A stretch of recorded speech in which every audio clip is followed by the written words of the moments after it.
பெரும் துயரத்திலும் கூட ஒரு கூட்டம் கூச்சமின்றி அரசியல் செய்வதை பார்க்கிற போதுதான் நம் உடல் நடுங்குகிறது. திமுக கூட்டம் மக்களின் கண்ணீரை பசையாக்கி அதில் ஸ்டிக்கர் ஒட்டி கொண்டிருக்கிறது. ஆம்புலன்ஸ் வாகனத்தில் உடனே திமுக பேனர், மருத்துவமனையில் செந்தில் பாலாஜி பெயர் பொறித்த ஸ்டிக்கருடன் வாட்டர் பாட்டில் என எப்போதும் போல பின அரசியலை தொடங்கி விட்டார்கள் திமுகவினர். அதிலும் நம்மை ஆண்டு கொண்டிருக்கிறாரே ஒரு மகான், அவர் செய்யும் அரசியல் இருக்கிறதே, இப்படி ஒரு முதல்வரா என நெஞ்சம் கோபத்தில் கொதிக்கிறது. அதற்கு பிறகு காலையில 9:30 மணிக்கு தான் வரலாம் என்று முடிவு செய்து விமானத்தில் டிக்கெட் பதிவு செய்திருந்தேன்.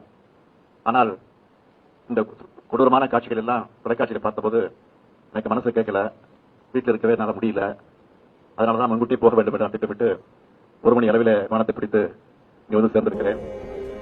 இரவில் தூங்க முடியவில்லையா, ஓடோடி வந்து விட்டாராம். அங்கே கள்ளக்குறிச்சியில் 70 பேர் கள்ளச்சாராயத்தில் இறந்த போது முதல்வர் இப்படி துடிக்கவில்லையே.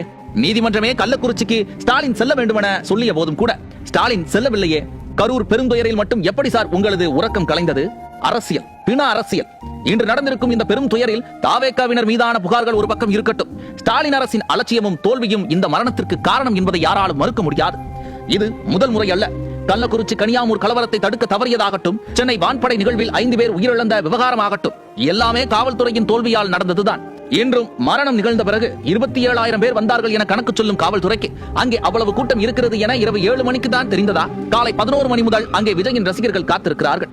கூடுதல் காவல் படைகளை களமிறக்கி இருக்க வேண்டும். மாவட்ட தலைநகரில் அதிரடி படைகள்